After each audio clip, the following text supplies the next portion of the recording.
Today, I want to share with you several simple but extremely powerful techniques for how to handle overwhelm.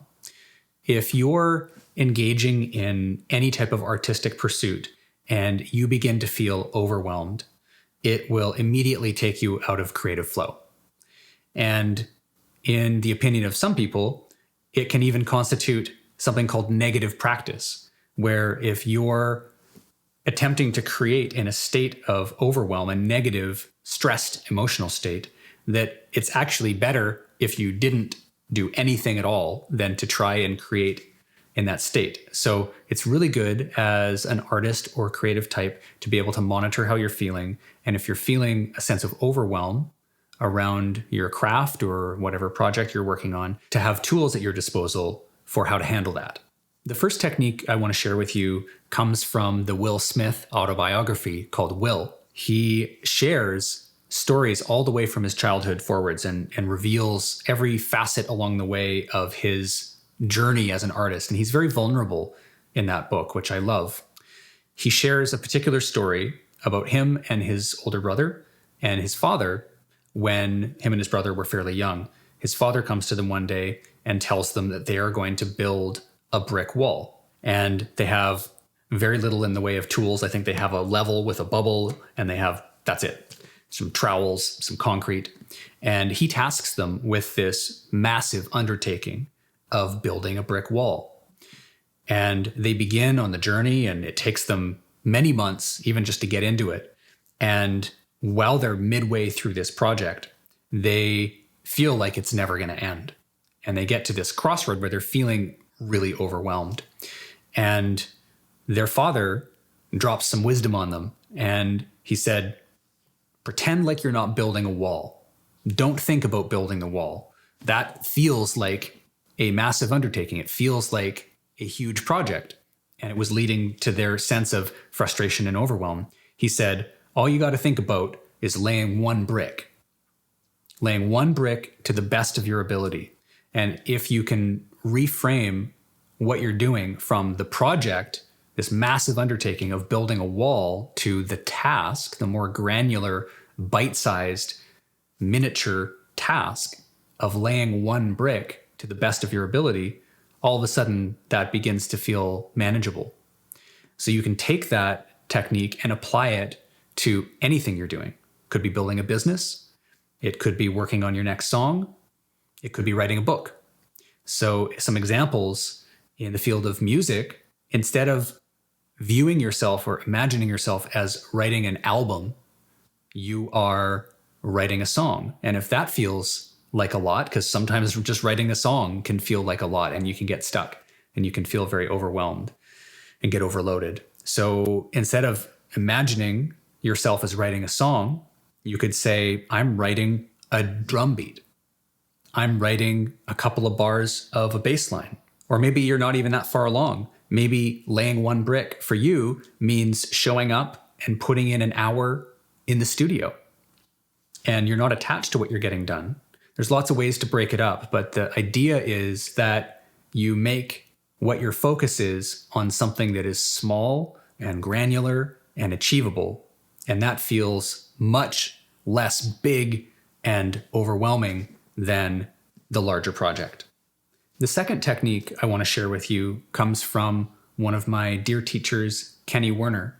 Kenny Werner is the author of a book called Effortless Mastery, which had a profound impact on me as an artist and as a musician.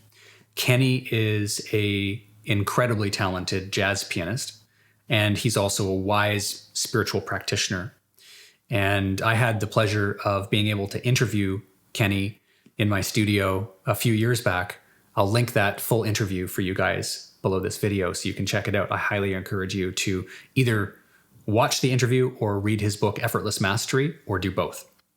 But just to pull one of the extremely empowering techniques out of his book and share it with you, let's use an example. Imagine that you are learning a sonata. So it's this multi-page sheet music, and you're looking at it and you see all these pages and there's tons of 32nd or 64th note runs. It's a whole bunch of black ink on the page, and you look at it, it's all very complicated. And that makes you feel totally overwhelmed. So what you can do in that case is say, okay, I'm feeling overwhelmed. Let's change the focus, restrict our focus. So instead of looking at the entire sonata, we're going to pretend that those other pages don't even exist. And we're going to just put a single page in front of us. We're going to look at that sheet music. We're going to think about it for a second. We're going to check in and see how we feel. And if we feel overwhelmed still, then we restrict the focus even further. You can think of it like putting the blinders on. Like if you're a horse drawing a carriage through a city and there's cars and buildings and cyclists and rollerbladers and loud noises everywhere, there's a good reason why they put the blinders on the horse. It's to restrict its focus because everything else feels overwhelming for the animal.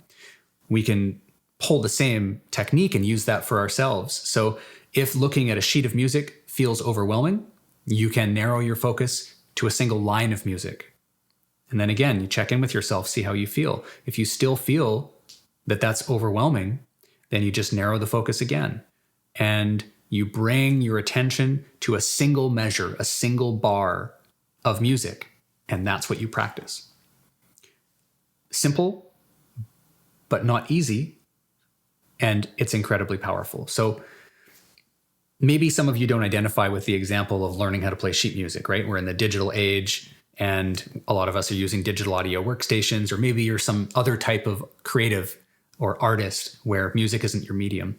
So, for us, I'm mostly a digital musician and I write music on the computer. How can we apply this to the field of digital music? So again, to draw on our previous example of if coming into the studio and you're about to mix one of your songs, you're in the mix down phase. And if mixing the entire song feels overwhelming for you, you have to think about what plugins you want to use, in what order, EQs, compressors, reverbs, limiters, bussing things, what's on your master, what do you do in what order? It's very easy to feel, and normal to feel, overwhelmed when approaching something like that.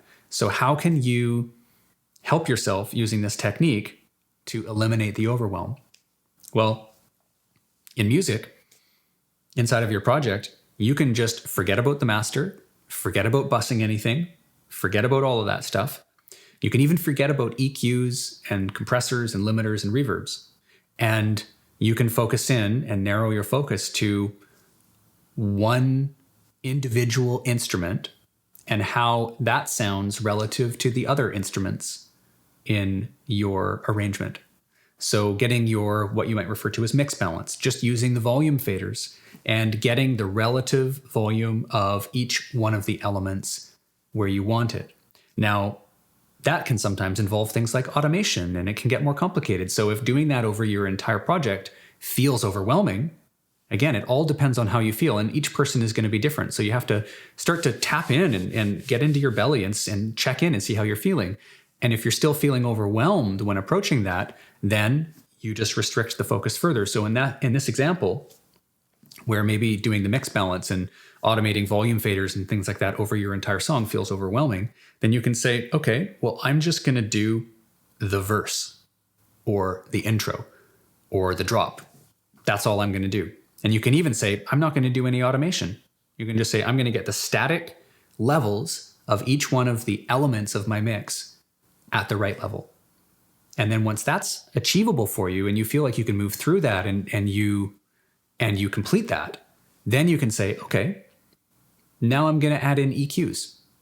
And I'm going to go through track by track by track, just one track at a time. And I'm going to put in EQ if it needs it. And you're going to EQ each one of the individual elements. So it's a matter of breaking them down, taking a project that feels overwhelming, chunking it down, making it more granular, making it more bite-sized, and turning projects into tasks so that you can just lay one brick. Now that we've been through both of these techniques, you'll notice the similarities between them, right? It's making things smaller so that they feel less big and overwhelming and significant. The last technique that I'm going to mention is these techniques require you to be in control of your thoughts. So if you can't mentally do this and narrow your focus, then you won't be able to implement and use these techniques. So if you start thinking, okay, lay one brick, I'm just going to narrow my focus, but then you find yourself thinking about writing your entire album or how you're going to do that, then your mind is off there and you're going to feel overwhelmed again. So it relies on your mental abilities to be able to hold your focus and train your attention so that it stays on the one brick, one measure, one item, one task, end of things. So if you find you're struggling with that, and a lot of people do, then what you need to do is start to engage in some mind training. We all know and acknowledge and understand that if you want your physical body to be healthier, you need to exercise it. If you want your physical body to be stronger, you need to go to the gym or engage in some type of movement and fitness that will strengthen your body, your muscles, your bones, your connective tissue, your ligaments. And that takes training. It takes repetition. It takes coaching in many cases. And it's the same thing for our mind. Most of us never get to the point of understanding that we need to train our mind in the same way that we train our physical body. So to be able to really get next level and apply these techniques effectively, you need to have some form of mind training. For me, my practice includes meditation, a very traditional form of meditation involving breathing, sitting still, and I do that multiple times throughout the day. People who are new to this, they might find that very difficult, very confronting. They might not know how to do that. They might not feel very capable. So baby steps into this if you haven't done any type of mind training. And I also want to acknowledge that meditation is not the only form of mind training. Visualization and concentration exercises can also be that. But a really good place to start is what you would broadly categorize as mindfulness. Mindfulness is, a way of living that involves you being very focused, very intentional, and building a facility to be able to focus and calm yourself. It often involves some type of breath work or intentional movement. There are many different flavors of mindfulness.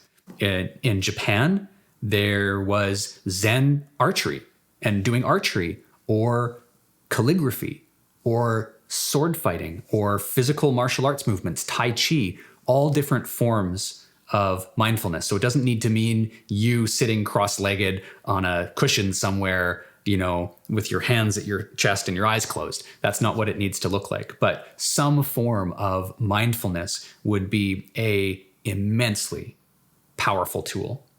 I personally could not conceive or imagine doing what I do as an entrepreneur and as an artist without having a deep and powerful grounding in mindfulness. If I didn't have that, I would have spun out and been super stressed, probably given up, probably been so frustrated I would have stopped.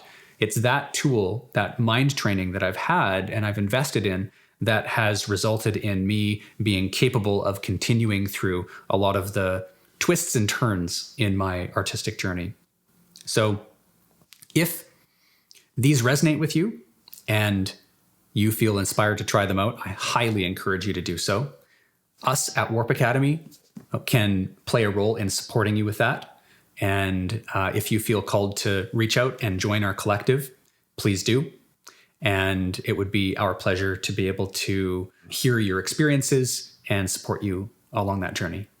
I really deeply believe in empowering artists to be able to reach their full potential. That's why I share this information. That's why I created Warp Academy. And it would be my absolute pleasure to be able to connect with you and help you along your artistic journey so that you're creating music that you're ecstatic about and you're able to live your passion.